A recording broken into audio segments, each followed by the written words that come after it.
Lots of you guys have asked me if Lavaloon Miner is good on mid-ladder.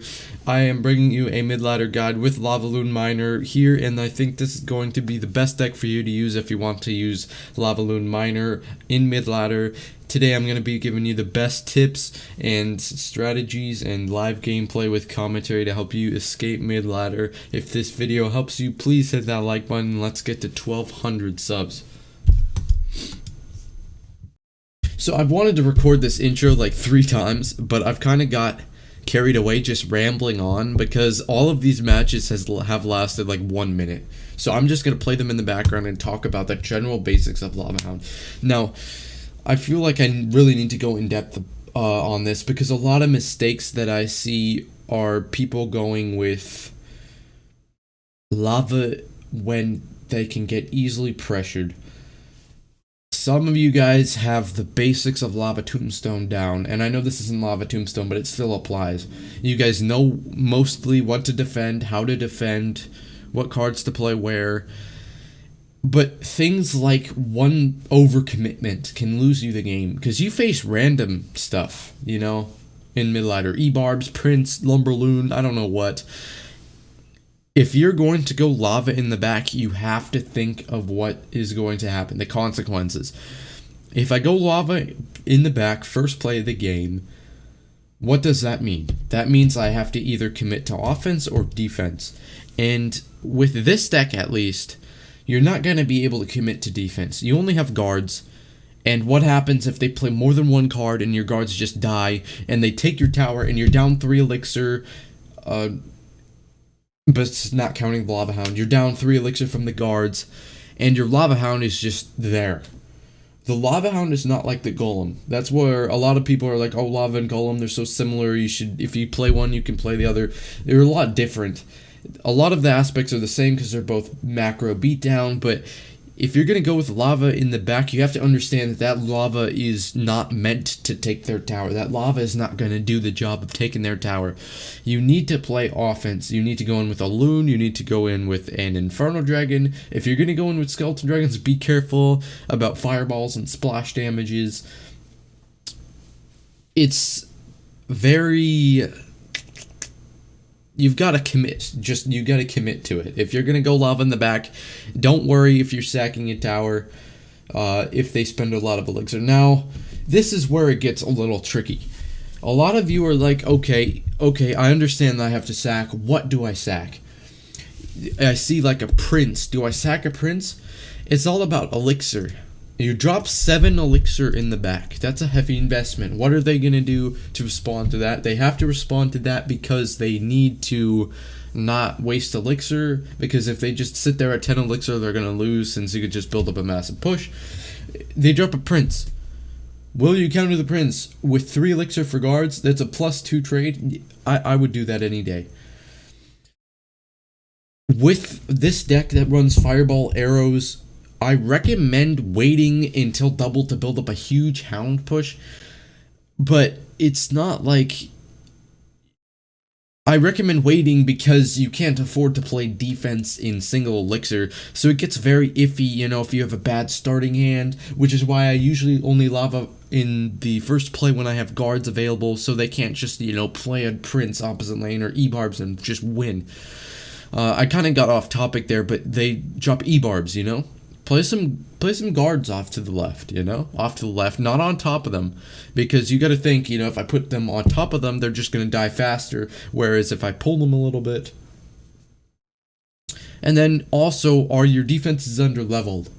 Because if they are, then you've gotta think, what does this card do for me? If I play guards on a level 14 E-Barbs and my guards are level 10, is that gonna do the same thing? Is that just buying for time? Because what you are doing with this deck, if you're going to play defense, you have to play defense to take out cards. You can't play defense to buy yourself time. Because as I said, the Lava Hound doesn't do anything by itself. So it's really not going to do anything at all. You need to play offensive cards. So you can't just go throw guards away.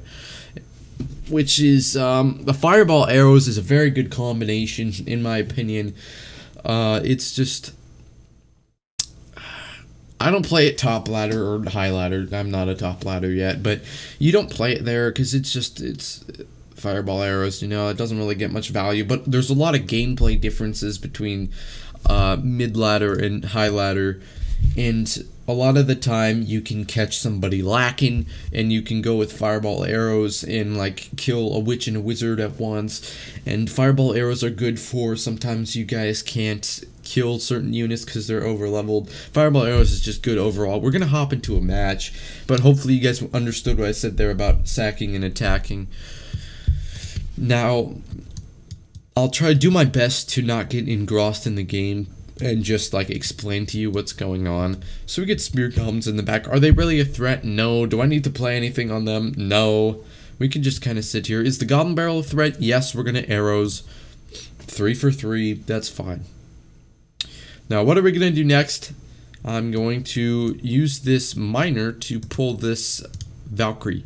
Now, I'm using context clues and assuming this is log bait or something close to it. Now we're going to go with skeleton dragons in the back and guards up here because that is a 3 for 7. Oh, I messed it up a little bit, but it's a 3 for 7 with a counter push. And so now we're going to kind of scout what's going on here. And with the Inferno Dragon, you can really get yourself more offensive output. So you can almost use your Inferno Dragon as a secondary win condition for you. So if you want to use a loon to just kind of test the water, see what he's got, what is he running, you can do that, and you can get away with it because you can just like lava in the back. And then you can use your Inferno Dragon for offense because, like I said, the Lava Hound by itself doesn't do much. So we're kind of looking, what's he going to do next? We've got an Inferno Dragon we can play. We're going to do arrows here because that's a safer play, and then we're going to go with the miner over here. I'm actually going to go with the fireball as well because that's a good fireball. It takes out the musketeer, it takes out the spear goblins, and we're not really worried about anything pressuring right now. It's single elixir. You spent 6 elixir to defend my lava push. So, which was literally like just a lava hound too, which is interesting. You know, 7 for 6, and his tower's at 1,000. And you got to be smart because a lot of players, they just overcommit. 8 elixir for a 661 tower. Now, the reason I played a single Inferno Dragon and nothing else is because I'm scared that a Valkyrie and a Hog Rider at level 14 is going to take all my tower. Especially since I have under-leveled towers. So I'm being careful in playing an Inferno Dragon, and that's a 4 for 8, and the goal is to not get 3 crowned. Because with this deck, you are not going to be playing a lot of defense. You're just not going to. You're going to win off offensive pushes and smart defense. You can't just not defend at all, but you've got, the way you win with this deck is you've got to know when to defend with. And so, as you could see there, he's got the Musketeer, he's got the Minion Horde. We're able to deal with that. Fireball arrows. We didn't really need much ground defense there, given it was just a random matchup, but we have the ability to use the Inferno Dragon for offense as well as the Loon for offense. If they are going to play any heavy cards, air cards like Executioner, Witches, Wizards, I'm hoping we do face them. But yeah, that's going to be able to be taken out by Fireball arrows. Now, a lot of new players do have issues with, like, you know, you see them complaining on Reddit or the Discord, oh my god, this player has infinite elixir, what do I do? The key to good lava players is adaptation, I feel like. At least this goes for matchups like random crap that you face on mid-ladder. We're going to be careful here in case he plays archers. I'll just arrows them. Actually, I might not. It depends, because I want to kind of build up this push, but also I don't have a balloon, so what are we going to do? We're going to play guards because he's playing some weird deck that I don't know what he's doing, and that's a 3 for 4. Now, what I was saying is adaptation. Don't overcommit to a single push really early in the game, because that one push can get, like, overran by defense. Your Lavaloon push could get killed by a single minion horde just because you didn't save up enough elixir. that can swing the entire tide of the game, because suddenly he is up 7 elixir, and you're like, wait, what's going on? How's he have so much elixir? I can't defend this. Adaptation. Scout out what he's running, try and find out what he has, be prepared for what he could have, so make sure, you don't shove everything in one spot and pray he doesn't have such and such card. I'm trying to find out a good example of this. Yeah, I can't think of it at the moment, but I'm sure we'll see it on Midladder. Yeah, but you see, we're not in a great position here, but he did spend a lot of elixir, and we're just going to kind of wait. Patience is key with this deck. You're not playing Expo. You're not playing 2.6 Hog. Now, we know his minion horde is out of cycle. And we do have arrows for his minion horde. So we go, oh my god, I'm an idiot, dude. I'm an actual idiot. We know his minion horde's out of cycle. No, we don't. I'm just tripping, bro. We do have arrows for his minion horde, though. And I mean, the last time he went minion horde, I went arrows. So that should have been something I knew, because our cycle's matching his with his heavy cards. But if you can forget that, you just gotta be fast as well, in my opinion. You gotta be fast. You gotta, you're gonna play such and such card. He has minion horde. Don't sit there and wait for his minion horde to kill half of your lava hound. Do something. Now here, he has a rocket. What are we gonna do with the rocket? We're gonna fireball this so that we can get, oh, look at that fireball value. We're gonna go in here. We're going to try and bait out a rocket. We are going to unsuccessfully bait out a rocket, put that one skeleton dragon, that miner, and they're going to take it out. Doesn't matter. We don't have to bait out a rocket. I don't think he knows how to use rocket bait. But, oh, jeez, dude. I keep trying to commentate on the gameplay, and I can't do that and explain at the same time, bruh. I don't know what it is. I'll try and explain if I run into, like, a certain scenario. But, I mean, here we get 5 straight wins, bruh. And another thing I'm going to say is that a lot of people, you're all like, oh, dude, I tilted, I can't win matchups. Your win rate isn't going to be 100%, dude. Your win rate isn't going to be that good all the time. You're going to lose games. Everybody loses games. Nobody has a 100% win rate. You need to learn that sometimes you just get a bad matchup, and that's that. But you got to be careful that you don't confuse that with, oh, this is just a bad matchup. No way I could have won that. A big tip I get to mid-ladder players, or just new players in general, if you lose a match, go watch your replay, see what you did wrong, what was the turning point in that game, and what could you have done better, because ultimately that's how you learn what play made the match go sour, and how can I use my knowledge of me making that mistake to do better. And so here it's kind of simple. It's just a 3 for 4, Okay, we killed the lumberjack, 3 for 4. But you got to be careful, because lumberjack can often mean lumberloon, and you've got to just assume lumberloon with, like, lumberjack, so you don't get, because if you don't assume lumberjack loon, you can get really badly punished by it, because if you just drop all your air counters, oh, there's no way he has lumberloon with a lumberjack. You're going to get 3 counted. And it's not like you can't defend something else if you do play your air counters on your lumberjack, or you save air counters. It's not like you can't win anyways. You just got to be smart and not spend cards like air defenses on... I guess that applies. Jesus, where did that rocket come from? That was just not good at all. Now, what I'm going to do here is actually... I'm going to burn a miner. Now, I really don't feel safe with going to lava while we have a full HP golem on the board. Especially since I'm not back to my guards. Or, sorry, Inferno Dragon. And here, we're looking fine. I mean, he's played 2 cards since that rocket. So he's got to play 2 more cards to get to that rocket. Now we're going to wait for that, and then we're going to go in here, and we are going to kill that Inferno Dragon, I believe, before the Hound dies. And we do, and what we're going to do here is the Inferno Dragon and the Lavaloon are spaced out a little bit, so he won't be able to kill them all with a single rocket. And if he does rocket, the Hound is going to explode, so we're going to get pups on the field. And he tornado rocketed didn't work, because even if he had got that tornado rocket down, I don't think he was going to kill all the lava pups, and we did manage to You get a miner down to protect lava pups because they do a lot of damage. Again, guys, if you do have any tips on Midladder, I know I'm not great at explaining things on the fly. I'm much better like in a voice chat when I'm not playing and stuff like that. But if you do have any tips, join our Discord, shoot me a comment, voice chat, you know, it's just whatever.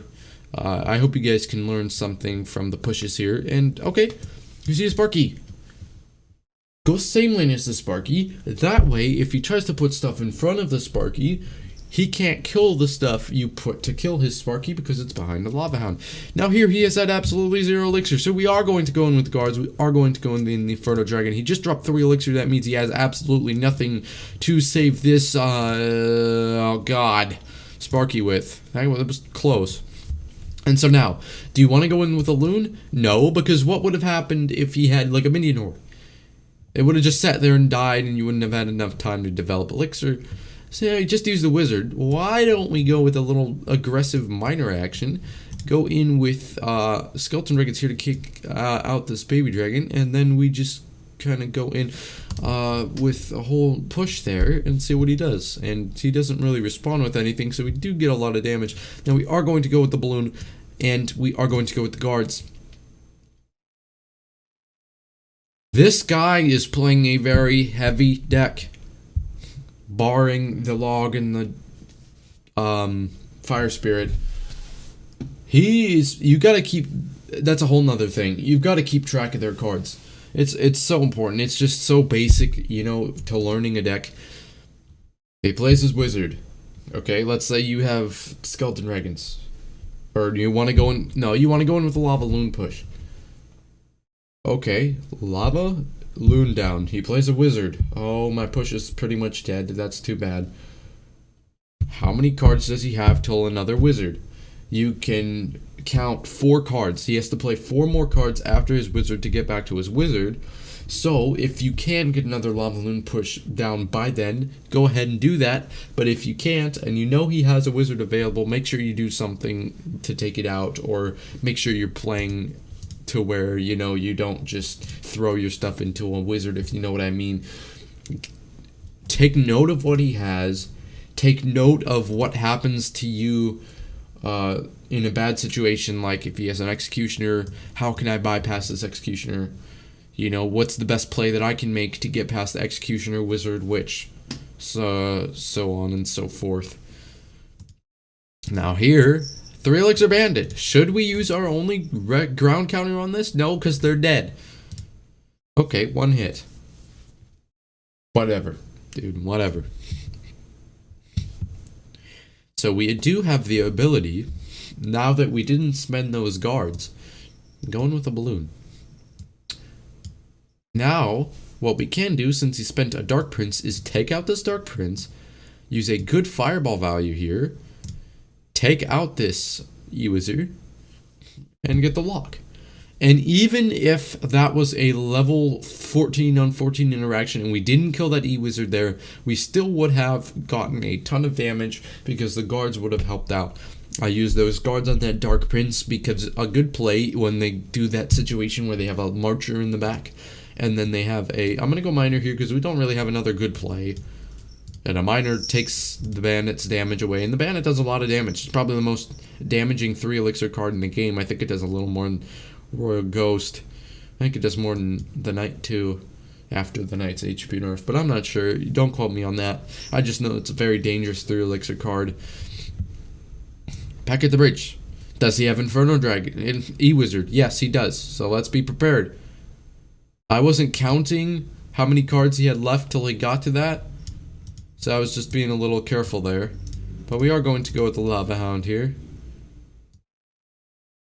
We aren't going to play on that P.E.K.K.A, even though it gets 2 hits, I think. Or no, just 1. My things are off today, bro. I'm tired. I keep saying things that just aren't happening. But yeah, what I mean is just, God, you know, I'm so sorry, dude. I'm so sorry if this gameplay is just chaotic, like my commentary over it, because I keep losing my chain of thought trying to play the game and explain to you what I'm doing. We're making a lot of plays here that I hope you can see that I'm making, why I'm making them, even though I'm not explaining some of them. The P.E.K.K.A. Bridge Spam matchup is a good matchup for you. Fireball the Magic Archer always when you can, because the Magic Archer gets a lot of value, more even than the E-Wizard, because an E-Wizard plays like anywhere other than the middle is not a problem. Like the E-Wizard just doesn't, it's not a problem when you have a whole Lavaloon push down. The Magic Archer is the problem because he will go through your lava, he'll hit your loon, he will hit your pups, he will hit everything else you put behind it, where the E-Wizard can only hit 2, so the Magic Archer is overall more dangerous, so I definitely recommend fireballing him. But you can also miner him as well if you're in like a certain position where you can get away with a miner. We are on an 8-win streak here, which is actually kind of nice. That's not bad. We might get to 6,000 no losses, bro. That would be dope. Oh, good God. There's nothing to do there. Just a bad starting hand. We have to cycle guards to get back to our... That was an expensive play.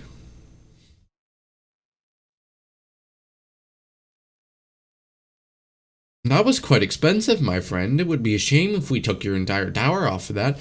Okay, well, I didn't really get time to set up anything there. I can't really explain why I did what I did. I went with the guards in the back because we didn't have anything available at the beginning of the match. No spells. No freaking anything really there. Just balloon raged and we didn't have air counter spells, anything. So here we have skeleton dragons down. I think we could just go with the arrows and take the... Nah, that was my mistake. I should have gone with a fireball there. But we will just go with the guards to pressure here and hopefully make up that damage. If not, we'll just, yeah, build up and go with another push. Doesn't look too great right now, and I understand that, but we're going to go with the lava in the back because we have both towers activated, so I feel good about defending with just the Inferno Dragon since he did use his E-Wizard. Just got the Mega Knight. Now, the good way to deal with this Mega Knight would be to go in with the Inferno Dragon in the back because it will heat up and pretty much kill it. Now, we are going to go in here with the Miner. We're going to go in with the Balloon over here. He does zap, unfortunate there, but I mean, we do have a Balloon on that tower with some Lava Pups helping out. We do have the guards coming in here, and we're going to get a second drop. And we are going to take his tower, and you're going to have to be careful now. It's going to be pretty intense. This is definitely not a good matchup. Inferno Dragon, Mega Knight, Lumberloon. And you know what I was saying about man matchups? You know, sometimes it just happens. There's nothing you can really do. It's just unfortunate. Now, we are going to fireball here, because I think that's a very good trade. And then we're going to arrows. Got bats. Okay. You can go ahead and do the bats there. They're not going to really help you out. We're going to go in with the guards here. We're going to go in with the skeleton dragons here. We're going to go in with the Inferno Dragon here. And we are going to fireball that back. Unfortunate. It just didn't work. That's too bad there, but really, you know, I mean, this is cancer. E-Wiz, Witch, Bats, Inferno Dragon, Mega Knight, Loon Rage. It's not too much you can do there. But every deck has its bad matchups, so it's fine. We're just going to go into the next one.